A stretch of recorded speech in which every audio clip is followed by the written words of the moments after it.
Welcome to program views makers. मैं हूं आपके साथ शाइस्ता यूसुफ। हुकूमती टीम के अहम वजीर ने हुकूमत से अपनी राहें जुदा कर ली हैं। वफाकी वजीर कानून आजम नज़ीर तारड़ ने अपने ओहदे से इस्तीफा दे दिया है। आजम नज़ीर तारड़ ने हाथ से लिखा हुआ इस्तीफा सदर ममलकत को भेज दिया है, जिसमें उन्होंने वही रिवायती अल्फाज लिखे हैं कि इस्तीफा ज़ाती वजूहात की बिना पर दिया है। वफाकी वजीर कानून का इस्तीफा बाज़ाब्ता तौर पर हुकूमत ने भी जारी कर दिया है, जिसके बाद अब इस मामले पर कयास आराइयां हो रही हैं। अब ऐसे में सवाल यह है कि वफाकी वजीर आजम नज़ीर तारड़ को अपना ओहदा क्यों छोड़ना पड़ा। इस पर डिस्कशन के लिए जो मेहमान हमारे साथ मौजूद हैं, तारुफ मैं आपसे करवा देती हूँ। हमें ज्वाइन किया है मुजम्मिल सोहरवर्दी साहब, ज़ैगम खान साहब हमारे साथ मौजूद हैं, डॉक्टर नाजिर महमूद साहब ने हमें ज्वाइन किया है और हमें ज्वाइन किया है मुबशर बुखारी साहब ने भी। आप तमाम मेहमानों के वक्त का बेहद शुक्रिया। डॉक्टर नाजिर साहब, आपके जानिब आऊँगी। आपके ख्याल में क्या हुआ, हालात क्या कैसे बदले और क्यों ओहदा छोड़ना पड़ा उन्हें? देखिए, वो तो बात बिल्कुल वाज़ेह है। अब ये कोई ढकी छुपी बात तो है नहीं कि जिस तरह से जजेस का इंतखाब हुआ है सुप्रीम कोर्ट के, वो उस फैसले पे इख्तलाफात हुए और ये एक ऐसा गलत फैसला था कि जिस पर इस्तीफ़ा तो गालिबन इनको आज़म तारड़ साहब को पहले ही दे देना चाहिए था, लेकिन चूंकि वो पार्टी के मेंबर हैं और उनसे जब बहैसियत वज़ीर कहा गया कि ये आप करें, तो उन्होंने वहाँ पर वोट तो दे दिया जो भी पार्टी का फैसला था नून लीग का, लेकिन उसके बाद शायद ये बात उनके ज़मीर के ख़िलाफ़ थी, इसलिए उन्होंने बाद में रिज़ाइन कर दिया। लेकिन क्या ये वाकई में इतना बड़ा फैसला था कि जिस पर रिज़ाइन कर दिया जाए, इस्तीफ़ा दे दिया जाए? मेरे ख्याल में बिल्कुल देना चाहिए था। फैसला गलत था। गलत क्यों था? देखें, ये बड़ी गलत किस्म की मिसाल कायम की गई है कि जो सुप्रीम कोर्ट में जज आते हैं उस पर सबसे पहला हक़ जो हाई कोर्ट होते हैं उनके सीनियर तरीन जजेस का होता है, यानी चीफ जस्टिस का होता है, और चीफ जस्टिस के बाद जो सीनियर प्यूनी जज यानी नंबर 2 सीनियर मोस्ट जज होते हैं उनका हक़ होता है। अब यहाँ जो फैसला किया गया है उसके तहत जो हाई कोर्ट के चीफ जस्टिस थे, नंबर 1 उनका हक़ मारा गया, उनको ऊपर नहीं लाया गया।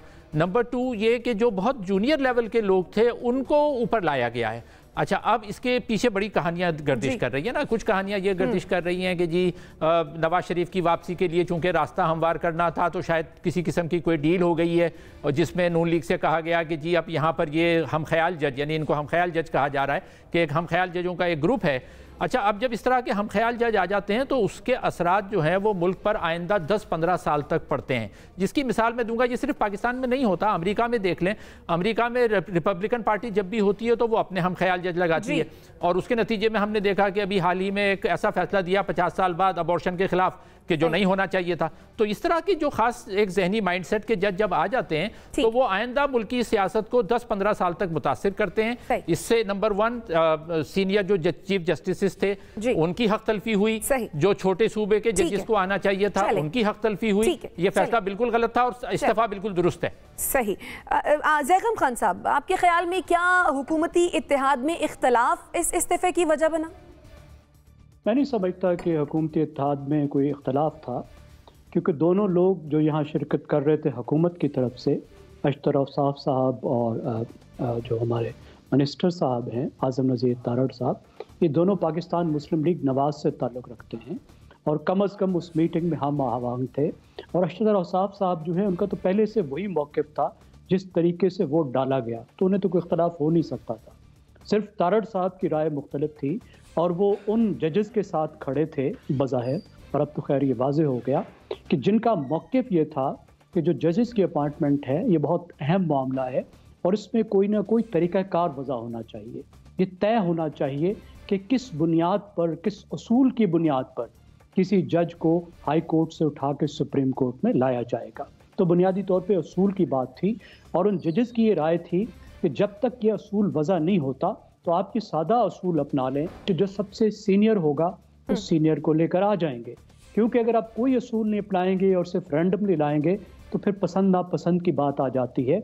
और दूसरी बात जो ये जजेस जो 3 मस्जिद जजेस कर रहे थे और उस वक्त हुकूमत भी इससे हम आवाज़ थी, वो ये थी कि आइन में ये कहीं नहीं लिखा हुआ कि चीफ जस्टिस ऑफ पाकिस्तान का ये इस्तेकाक है कि वो नॉमिनेशंस करें, वो जिसका चाहें वो नाम सजेस्ट करें।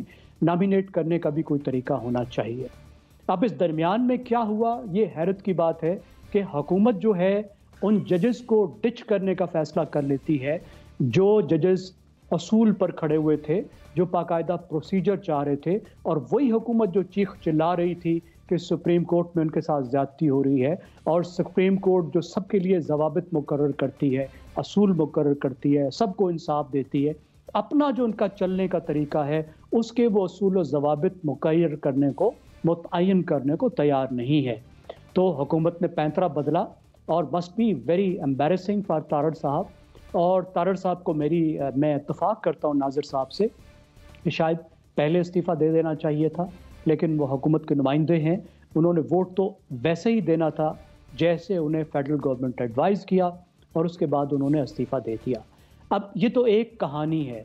जो दूसरी कहानी आ रही है वो ये आ रही है कि वो एक तकरीब लाहौर की जिसमें वो शरीक थे, उसमें उनकी तकरीर के दरमियान और तकरीर के बाद में कुछ ऐसे नारे लगे जो नापसंदीदा थे, जो रियासत के ख़िलाफ़ थे, और उनको कहा गया क्योंकि आप वहाँ एक गेस्ट के तौर पर, खुसूसी गेस्ट के तौर पर मौजूद थे और ये हुआ तो इसलिए आप इस्तीफ़ा दें। ये दोनों बातें भी हो सकती हैं, एक बात भी हो सकती है। मेरी राय में क्रेडिबल बात वही है कि जो जजेस की अपॉइंटमेंट का मामला है उस पर ये सामने आया, और at the end of the day ये बड़ा अफसोसनाक बात है कि ये मामला हल नहीं हुआ और ये तनाज़ा आगे चलेगा।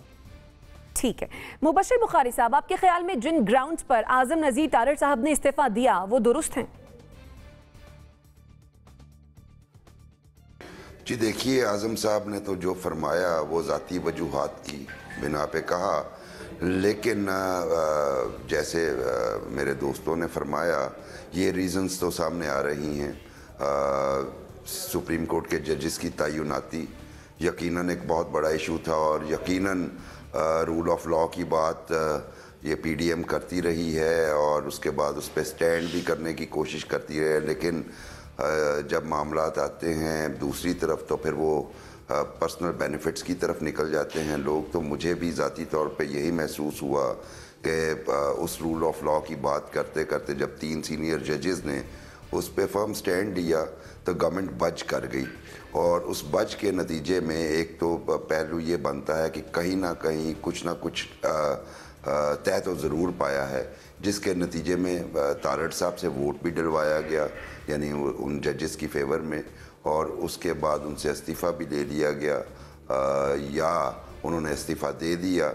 क्योंकि अगर देखिए, अगर पार्टी से इख्तिलाफ की वजह होती तो मेरे ज़ाती ख्याल में उन्हें फिर सेनेटरशिप से भी इस्तीफ़ा दे देना चाहिए था, क्योंकि अगर वो पार्टी पॉलिसी से इख्तिलाफ ही कर रहे हैं तो खाली वजारत से काम नहीं।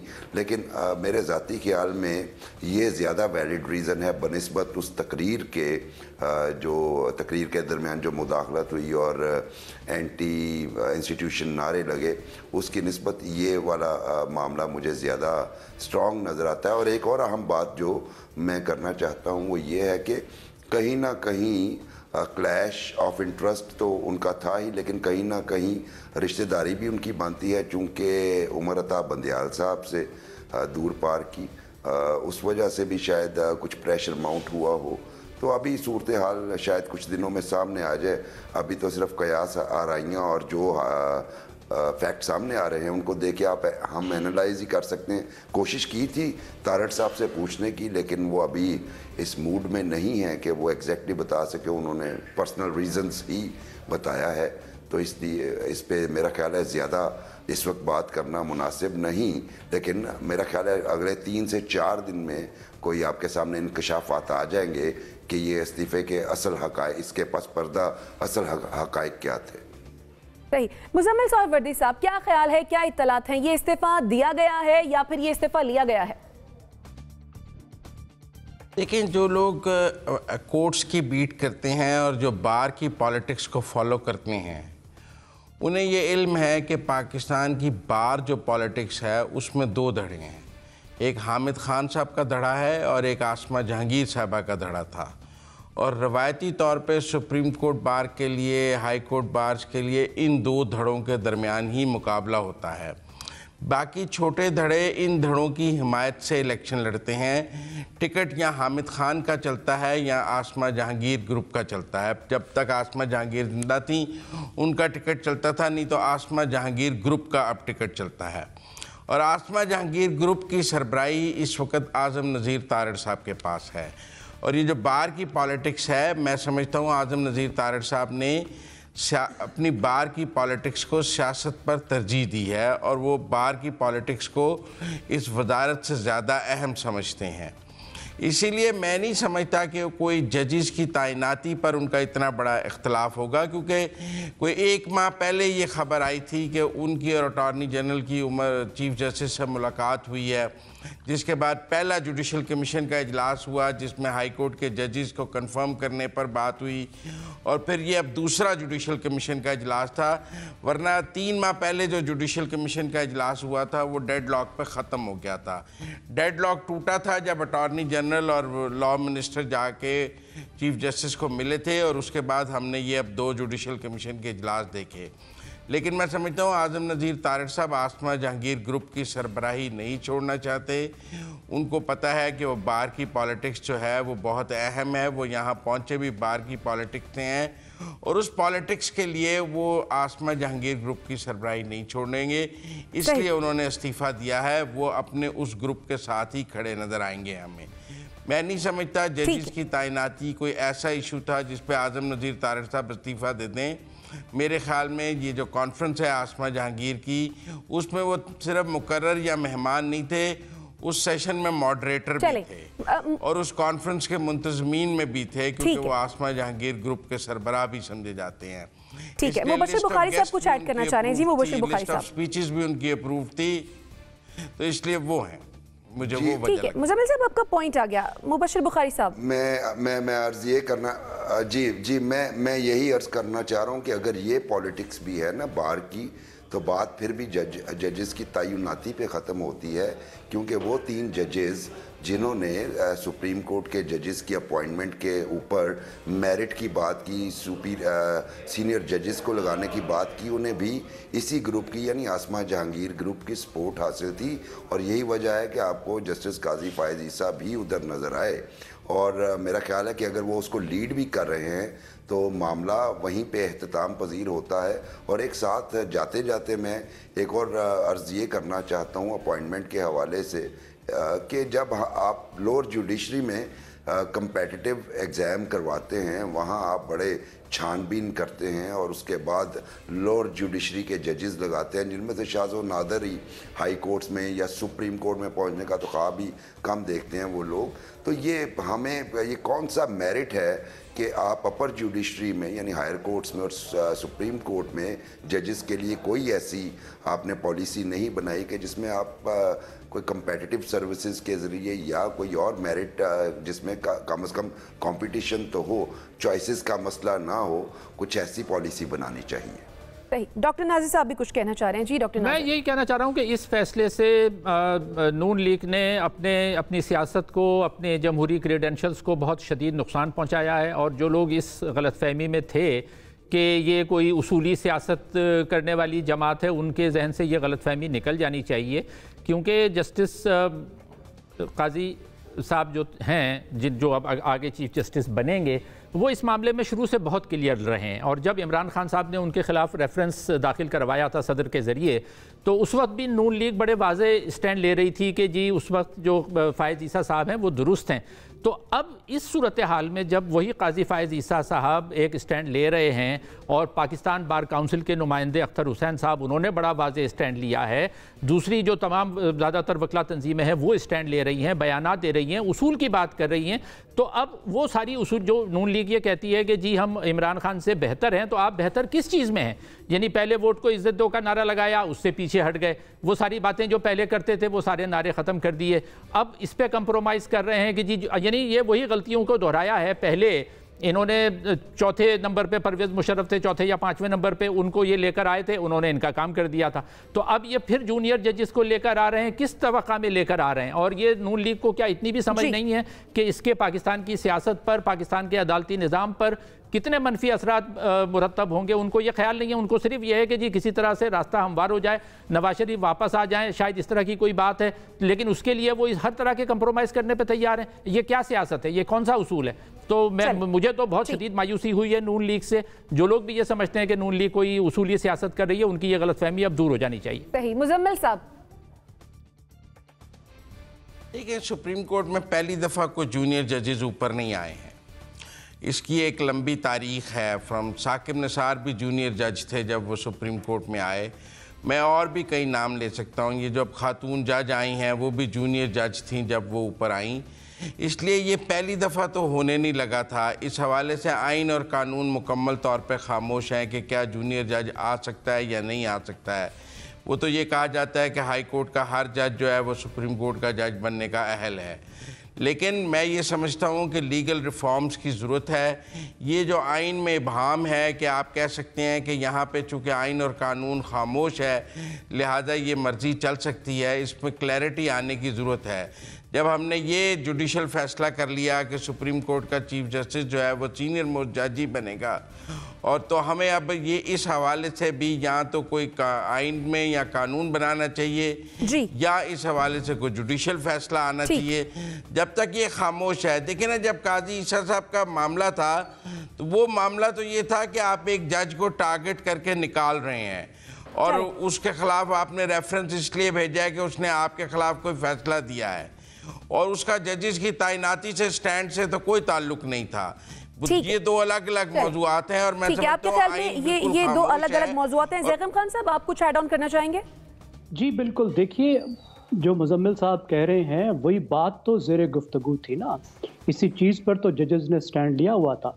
मसला क्या था कि इस पे असूल वज़ा किया जाए, और अगर जुडिशल कमीशन अपने ज़वाबित में लिख देता तो भी ये बात तय हो जाती, क्योंकि ज़रूरी नहीं कि हर चीज़ हर ज़ाब्ता आइनी लेवल पे सेटल हो।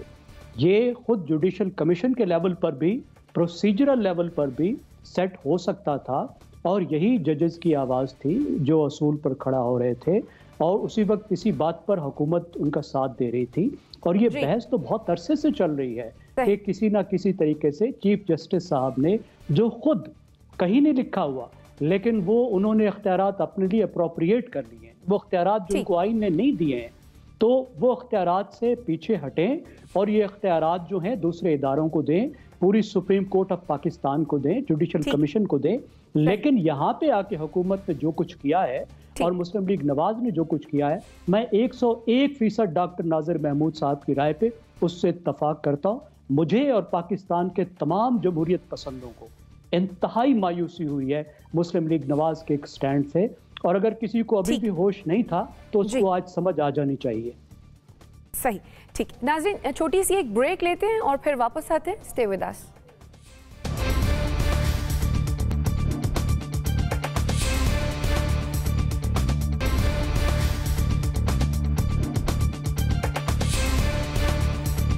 Welcome back after the break. Chairman Tehreek Insaf Imran Khan मुसलसल मुतहरक हैं। लॉन्ग मार्च की तैयारियों के सिलसिले में आज उन्होंने पेशावर में वुकला कन्वेंशन से खिताब किया और इस मौके पर कहा कि मुल्क दो राहे पर खड़ा है। अगर आज आप अपने मुस्तकबिल के लिए ना निकले तो ये भेड़ बकरियों वाला होने वाला है। उन्होंने कहा कि मुल्क जिस मरहले पर खड़ा है ये आप सबके लिए चैलेंज है कि इस वक्त निकलें। इमरान खान ने यह भी कहा कि मैं भी निकलूंगा, आपने भी निकलना है। अब सवाल यह है कि क्या इमरान खान हुकूमत के खिलाफ आवाम की बड़ी तादाद को निकालने में कामयाब हो सकते हैं? ज़ैकम खान साहब, जिस तरह से हम देख रहे हैं खान साहब बड़े मुतहरिक नजर आ रहे हैं, लोगों को मुतहरिक करने की कोशिश भी कर रहे हैं, क्या खान साहब लोगों को उस तरह से मुतहरिक कर पाएंगे जिस तरह से वो एक्सपेक्ट कर रहे हैं? देखिए, मुतहरिक तो उन्होंने रखा हुआ है अपने फॉलोअर्स को। 50 से ज़्यादा वो जलसे कर चुके हैं, और जहाँ भी जलसा करते हैं वो बड़ा जलसा होता है। वो हज़ारों लोगों को ला सकते हैं, शायद चंद लाख को भी ला सकें। और जो यहाँ पे बात है धरने की या लॉन्ग मार्च की, क्योंकि लॉन्ग मार्च का मकसद यही होता है कि शुरू में लॉन्ग मार्च होता है, इस्लामाबाद में पहुँच के वो धरना बन जाता है, तो वो उसकी तरकीब कुछ ऐसी है, हैयत कुछ ऐसी है कि उसके लिए कोई बहुत बड़े नंबर्स नहीं चाहिए।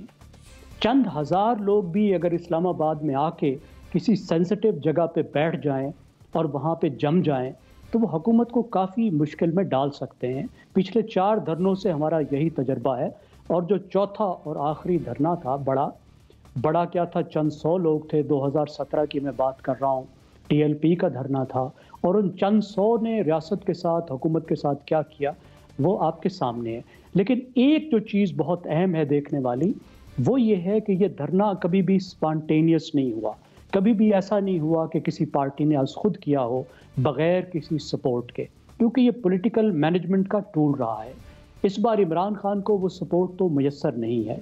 दूसरी बात ये है जो इमरान खान की स्ट्रेंथ है कि इस्लामाबाद को चार तरफ से उनकी हुकूमतों ने घेरा हुआ है, 2 सूबे जो आसपास हैं वो उनकी हुकूमत में है। ये उनकी स्ट्रेंथ भी है और एक बहुत बड़ी वीकनेस भी है, क्योंकि अगर वो 2 सूबाई हुकूमतों और तीसरी या चौथी भी आप गिन सकते हैं कश्मीर की भी और GB की भी, अगर उनकी मदद के साथ इस्लामाबाद पर हमला आवर होते हैं, इस्लामाबाद का घेराव करते हैं, तो इसका तो मतलब ये होगा कि पाकिस्तान के फेडरेटिंग यूनिट्स ने फेडरेशन पे आके यलगार कर दिया है। आप जानती हैं कितनी खतरनाक बात है और इसके रिपरकशंस क्या होंगे, और वो लोग जो अपने आप को फेडरेशन का और रियासत का मुहाफिज समझते हैं, उनका इस पर रिएक्शन क्या होगा।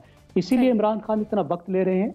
उन्हें पता है कि ये 2 धारी तलवार है, ये ट्रम्प कार्ड है, ये एक ऐसी बंदूक है जो उल्टा भी फायर कर सकती है। अभी तक वो उसको थ्रेट के लिए यूज कर रहे हैं ताकि उस थ्रेट को देकर वो किसी अच्छी डील तक पहुंच सकें। अब देखिए आगे मामलात किस तरफ जाते हैं। सही। मुबश्शिर बुखारी साहब, अगर तो ये थ्रेट है जिसे खान साहब इस्तेमाल कर रहे हैं ताकि कोई अच्छी डील हो सके, आपको लगता है कि वो इसमें कामयाब हो पाएंगे या फिर उनको लॉन्ग मार्च ही करना पड़ेगा? जी देखिए, ये तो एक उन्होंने मोमेंटम बनाया है धीरे धीरे, मतलब हर रोज़ एक अनाउंसमेंट करते थे कि जल्द कॉल दे रहा हूँ, फिर मीटिंग्स भी कर रहे थे। अवाम के साथ राब्ता मुहिम उनकी जब से वो आउट हुए हैं बल्कि उससे पहले से जारी है, यानी उनके जहन में कुछ ना कुछ ऐसा प्लान तो ज़रूर था। फिर एक लॉन्ग मार्च किया जो कि अगर देखा जाए तो नाकाम कहलाया जाएगा, उसके बावजूद उन्होंने हिम्मत नहीं हारी और दोबारा मोटिवेट अवाम को, जो ये बाई इलेक्शन कैंपेन थी वो भी उसी का हिस्सा थी, वरना उन्हें ज़रूरत कोई नहीं थी इतने ज़्यादा जलसे करने की। तो अभी जो सूरत हाल है, मैं आज कुछ उनकी पार्टी के अफराद से बात कर रहा था जिनका हल्का असर काफ़ी वसी है अपने अपने इलाकों में, तो उन्हें तो बाकायदा बताया गया है कि आप तैयार रहें और उनके ज़िम्मे कुछ ज़िम्मेदारियां भी लगाई गई हैं, जिसका मतलब ये है कि सीरियस तो वो हैं और अब अगर कॉल देंगे तो वापस जाने का रास्ता उनके पास कोई नहीं होगा। तो इसीलिए जुम्मा तक की डेडलाइन दी है कि अगर हुकूमत ने कुछ सोचना है और किसी नतीजे पे पहुंचना है या कोई ऑफ़र करनी है, कोई नेगोशिएशंस की ऑफ़र करनी है, तो उससे पहले कर लें, या वंस वो अगर उन्होंने डेट अनाउंस कर दी तो उससे पहले ऑफर जरूरी है, अदरवाइज उनके पास। लेकिन मुबश्शिर साहब, आपको लगता है कि हुकूमत ऑफर करेगी? रास्ता नहीं होगा। और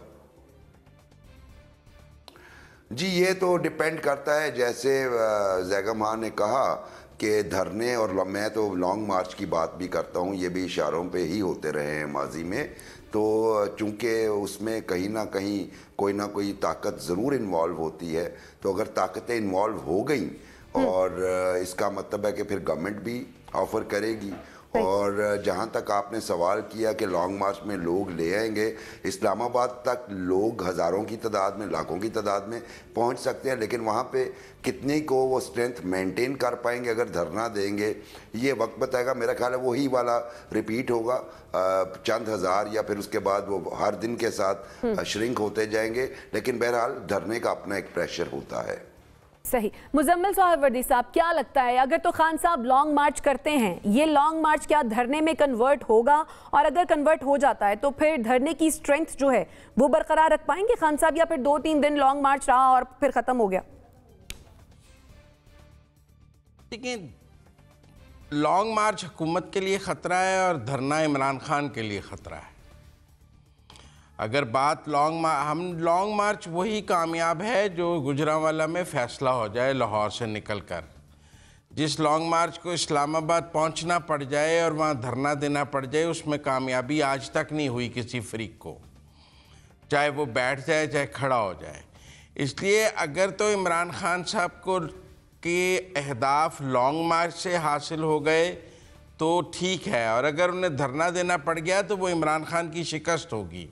हुकूमत ये चाहेगी कि किसी तरह भी मजबूर करके उनको धरना देने पे मजबूर कर दिया जाए इस वक्त, और उनको H9 में या के परेड ग्राउंड में बिठा लिया जाए, और फिर उसके बाद जैसी सहूलियात 2014 की वाली ना हो और सप्लाई लाइन वैसे ना हो और वो श्रिंक होता जाए, और इस बार कैमरों पर वो पाबंदी भी नहीं होगी कि आपने खाली कुर्सियां नहीं दिखानी, तो इस बार तो फिर वो हुकूमत के लिए बड़ा शानदार स्टेज सेट हो जाएगा कि अब वहाँ कितने लोग रह गए और खान साहब के लिए उठना भी मुश्किल हो जाएगा और बैठना भी मुश्किल हो जाएगा। खान साहब की जीत इसी में ही है कि वो लॉन्ग मार्च करें और उस दौरान ही कोई फैसला हो जाए, उस दौरान जो महाजराई हो, जो मुज़ाहमत हो, उस दौरान ही फैसला हो जाए।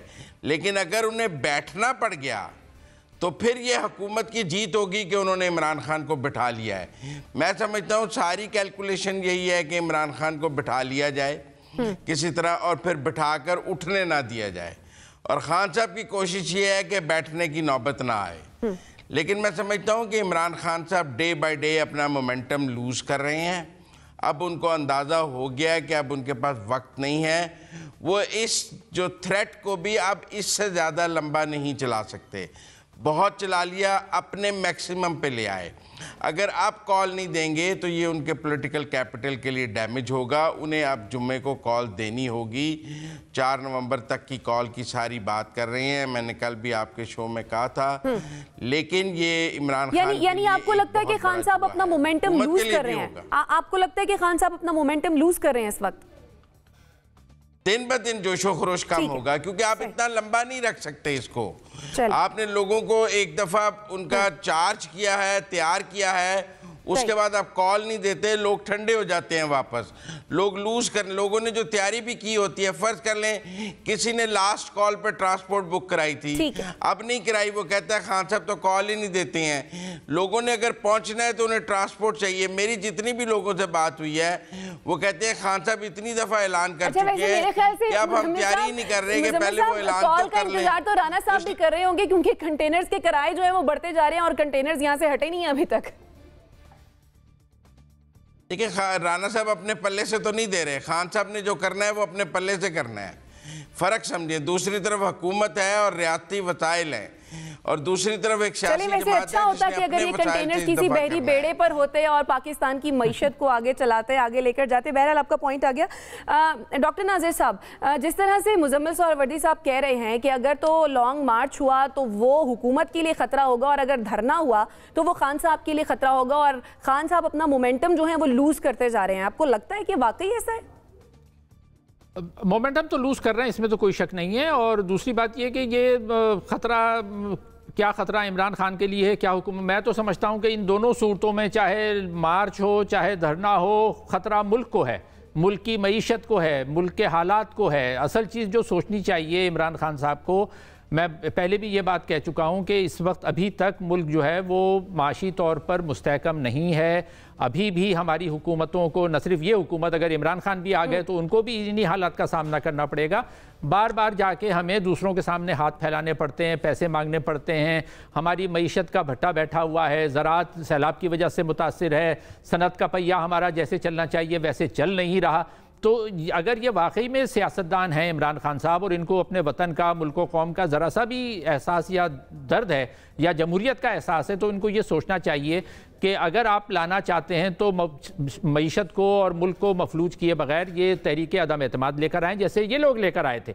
PDM लेकर आई ना, PDM ने तहरीक अदम एतमाद पेश की, उसमें वो जीत गए, तो ये भी लेकर आए। अच्छा, ये पार्लियामेंट में जाना नहीं चाहते, पार्लिमानी सियासत करना नहीं चाहते, जमहूरी कदरों से वाकिफ नहीं है, तो करते क्या है, इनको या तो जलसे करने हैं, या मार्च करना है, या धरना करना है। और अब जो मोमेंटम इनका लूज हुआ है उसमें ये इलेक्शन कमीशन के फैसले ने भी एक बड़ा किरदार अदा किया है ना, क्योंकि इलेक्शन कमीशन जाहिर है एक इंडिपेंडेंट इदारा है, उनके पास शवाहिद मौजूद हैं, जो उन्होंने फैसला दिया है वो मैं समझता हूँ बड़ी हद तक दुरुस्त है। तो जब आप ये सारी हरकतें करते रहे हैं, आपने वहां से तोशाखाने से चीजें उठाएं, तो अब आप आवाम को इस तरफ लगा रहे हैं बजाय इसके कि आप माने चीजों को, अपने लोगों को। दूसरी बात ये कि ये जो हजारों लाखों लोगों का मजमा लाएंगे, ये तो तहरीक लब्बैक भी ला सकती है, जमात इस्लामी भी ला सकती है, कोई भी ला सकता है। सही। मुबश्शिर बुखारी साहब कुछ ऐड करना चाह रहे हैं?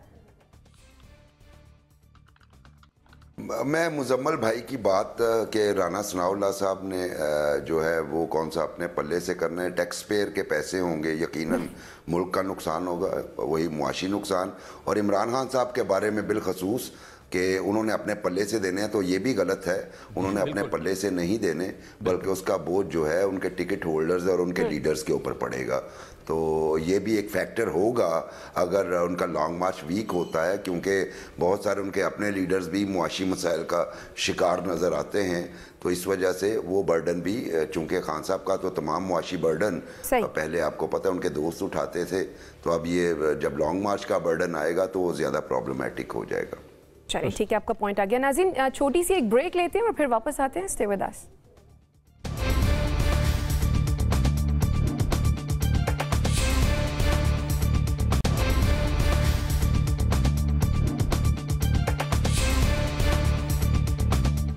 Welcome back after the break. मुल्क में सर्दियों की आमद से कबल गैस के बहरान से निमटने की तैयारियां शुरू हो गई हैं। एक तरफ तो हुकूमत ने इस हवाले से खबरदार कर दिया है, तो दूसरी तरफ ऐलान ये किया है कि एलपीजी को ब्लैक में फरोख्त नहीं होने देंगे। वजीर मुमलिकत बराए पेट्रोलियम मुसद्दिक मलिक ने कहा है कि जहां गैस कम होगी वहां हुकूमत एलपीजी सिलेंडर फराहम कर देगी। अब सवाल यह है कि क्या ये हुकूमती फॉर्मूला चलता नजर आ रहा है? मुबशिर बुखारी साहब, क्या कहेंगे आप इस पर? जी, मैं क्या कहूँ इस पे, जैसे मर्जी हुकूमत प्लान कर ले, लेकिन हम पाकिस्तानी जो मार्केट कल्चर है उसमें जब इस तरह की अपॉर्चुनिटीज़ निकालती है या गवर्नमेंट को इस तरह के फार्मूलाज लाती है तो अल्टीमेटली ब्लैक मार्केट एक्सपेंड होती है। अब ये जो फार्मूला है मुझे तो ये प्लॉजिबल ही नहीं लग रहा, नाकाबिले अमल। यानी जिस तरह हुकूमत प्लान करे है जी, जहाँ पे शॉर्टेज होगी आप प्राइसेस भी कंट्रोल कर लेंगे, लेकिन हकीकत यह है कि जूं जूं दिन करीब आएंगे आप देखिएगा सिलेंडर्स जो एम्प्टी सिलेंडर्स हैं उनके प्राइसेस बढ़ेंगे, यानी ब्लैक मार्केट। उसके बाद फ्लक्चुएशन होगी गैस प्राइसेस में, सिलेंडर गैस प्राइसेस में, वो अपनी जगह पे होगी। बुखारी साहब, सिलेंडर तो बड़े दूर की बात है, लकड़ियाँ महंगी हो जाएंगी, कोयला महंगा हो जाएगा। जी जी जी जी, लेकिन जो इसका एक खौफनाक पहलू है वो ये है, चूँकि हमारे वो लोग जिन्होंने सारी उम्र पाइप्ड गैस इस्तेमाल की है उन्हें पता नहीं सिलेंडर कैसे इस्तेमाल किया जाता है, और साथ साथ सिलेंडर्स की क्वालिटीज़ भी पाकिस्तान में आपके सामने ही हैं, तो हादसात में भी इजाफा होगा। इसके लिए तो ये सडनली तो इस तरह के प्लान्स नहीं बनते, उसके लिए तो आपको बहुत देर पहले तैयारी करना पड़ती है। उसके लिए SOPs आपको डेवलप करने पड़ते हैं, उन्हें अप्रूव करना पड़ता है, अवाम में अवेयरनेस कैंपेन चलानी पड़ती है। ये तो नहीं हो सकता कि सडनली वन फाइन मॉर्निंग आप कहें कि जी चूँकि गैस अब कम है और कल से आप सिलेंडर परचेज कीजिए नया और उसको आप जाइए स्टेशन पे भरवा के ले आइए। तो मेरा ख्याल है कि ये प्लान जो है प्लॉजिबल ही नहीं। सही। डॉक्टर नाजिर, आपको लगता है ये प्लान जो है वो काबिल अमल होगा? बिल्कुल नहीं होगा, बिल्कुल नहीं होगा। बल्कि ये अगर इसको इन्होंने आगे बढ़ाया तो ये करप्शन का नया रास्ता खुलेगा, क्योंकि कौन फैसला करेगा कि कितने सिलेंडर लेने हैं, उनको डिलीवरी कौन करेगा, किस हिसाब से पेमेंट होगी, सप्लाई किसको किए जाएंगे, उसकी जो उसको कहते हैं कि नीड्स असेसमेंट के कहाँ ज़रूरत है, किनको देने हैं, हो सकता है कि ये गैर मुतल्लिका लोगों को दे, तो ये एक पूरा करप्शन का रास्ता खुलना है। ये काबिल अमल है ही नहीं, इस रास्ते पर गवर्नमेंट को चलना नहीं चाहिए। करना क्या चाहिए था, अगर ये वाकई में देखें ये एक लॉन्ग टर्म मसला है ना, ये तो आप गैस जला देंगे। हमारी यहाँ हुकूमतें जो हैं वो लॉन्ग टर्म सोचती नहीं है। मिसाल के तौर पे मुशर्रफ के दौर में CNG के सैकड़ों की तादाद में लाइसेंस जारी कर दिए गए। अब क्या किया गया कि वो गाड़ियों में और रिक्शों में आपकी CNG जलना शुरू हो गई, वो CNG जो काम आनी थी। अच्छा, फर्टिलाइज़र इतना बड़ा सेक्टर है जिसमें बेतहाशा गैस जो है वो हमारी जल रही है, उसको ज़रा सा कंट्रोल करने की ज़रूरत थी, लेकिन वहाँ पर नहीं सोचा जाता। तो गवर्नमेंट अगर वाकई में करना चाहती है तो इनको, अगर आवाम का ख्याल है तो इनको करना ये चाहिए कि ये सोलर एनर्जी के पैनल फराहम करें लोगों को, क्योंकि अगर सोलर एनर्जी के पैनल फराहम होंगे तो वो एक कम से कम कुछ अरसे के लिए देर पा तो उसका हल है निकलेगा। क्योंकि तेल आपका जाता है बिजली पैदा करने में, अगर बिजली की वो कम होगी तो आपकी तेल की खपत कम होगी और इसी तरह से एनर्जी का दूसरा जो कंजम्पशन है वो कम होगा। तो मेरे ख्याल में ये फैसला बिल्कुल गलत है, इस पर अमल नहीं होना चाहिए, इसको रोकना चाहिए और इसको लोगों को इन्हें सस्ते सोलर पैनल फराहम करने चाहिए ताकि लोग अपनी एनर्जी की जो ज़रूरियात हैं वो वहाँ से भी पूरी कर सकें। सही। ज़ैकम खान साहब, वैसे क्या सोच के प्लान करते हैं और ये फॉर्मूलाज बनाते हैं हमारे वुज़रा? देखिए, पहली बात तो ये है कि मुझे खुशी है कि किसी हुकूमत ने LNG की बात तो की, क्योंकि LNG आम लोगों का, गरीब लोगों का फ्यूल है। अगर आप पाकिस्तान में गैस की कंजम्पशन को देखें तो जो पाइप्ड गैस है, जो आपके घरों में गैस आती है, ये पाकिस्तान के सिर्फ 22% लोगों को मैसर है। शहरों के 22% लोग, और शहरों के भी ऐसे बहुत से स्लम्स हैं जहाँ पे ये मौजूद नहीं है। तो 78% पाकिस्तानियों को ये दस्तयाब नहीं है। लेकिन आप देखिए इस वक्त भी वजीर साहब जो बात कर रहे हैं वो 80% के हवाले से बात नहीं कर रहे हैं, वो इन्हीं 22% के हवाले से बात कर रहे हैं कि इनको जो दुख सहने पड़ेंगे उनके दुख दूर करने के लिए हुकूमत LNG का बंदोबस्त करेगी। भाई हुकूमत आज तक उस 80% के लिए क्यों बंदोबस्त नहीं करती? वो भी तो इंसान है ना, उनकी सप्लाई बेहतर करने का अरेंजमेंट क्यों नहीं करती? इसको सप्लाई के ज़रिए से ठीक करना होगा, मार्केट मैकेनिज्म के ज़रिए से ठीक करना होगा। और हमें ये समझना होगा कि इस वक्त पूरी दुनिया एक गैस के बहुत बड़े बहरान से गुजर रही है और सर्दियों में ये बहरान गहरा होने वाला है। यूरोप में जो 10 साल की एवरेज थी गैस की कीमत की, इस साल कीमतें उससे 10 गुना ज़्यादा हैं, ज़रा तसव्वुर कीजिए। और अपनी गैस की कमी पूरी करने के लिए जो LNG हम खरीदते थे, कतर से खरीदते थे, वहाँ से महंगे दामों यूरोप गैस लेकर जा रहा है और हम उसको अफोर्ड ही नहीं कर सकते। हम सिर्फ वो गैस अफोर्ड कर सकते हैं जो शाहिद खाकान अब्बासी लॉन्ग टर्म लेकर गया है, जिसके बदले में उसने सजा भुगती थी। तो अभी गैस, अभी बात आई सोलर के यूज़ की। देखें जो सोलर गीज़र होता है वो भी एक और भी आसान सोल्यूशन है, उसको पैनल की भी जरूरत नहीं होती। तो पाकिस्तान में कुछ मैन्युफैक्चर करके हम तो वो भी मैन्युफैक्चर करने के काबिल नहीं हुए, हालांकि इंतहाई एक सादा चीज है जो धूप से पानी को गर्म कर देता है और आप उस गर्म पानी को इस्तेमाल कर सकते हैं। तो एक लॉन्गर टर्म एक बड़ा प्लान बनाना होगा इस मसले से निपटने के लिए। ठीक है, बड़ा प्लान बनाने की जरूरत है। मुजम्मिल सौरवर्दी साहब क्या कहेंगे इस फॉर्मूले के बारे में? देखिए कोई ना कोई तो हल ढूंढना पड़ेगा। जब दुनिया में गैस ख़त्म हो ले गया है यूरोप, और हमें समझना होगा रूस यूक्रेन लड़ाई की वजह से एक आलमी बहरान है और गैस की लोड शेडिंग तो लंदन में भी कह रहे हैं, वो यूके में भी होने जा रही है 4 घंटे।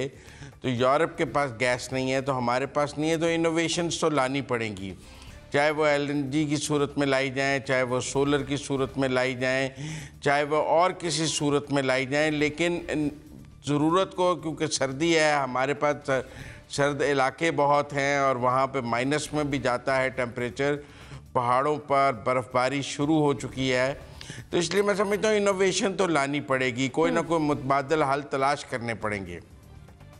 हाथ पर हाथ रख के तो नहीं बैठा जा सकता कि अब दुनिया में गैस नहीं है तो अब हम क्या करें, चुप करके बैठ जाएं।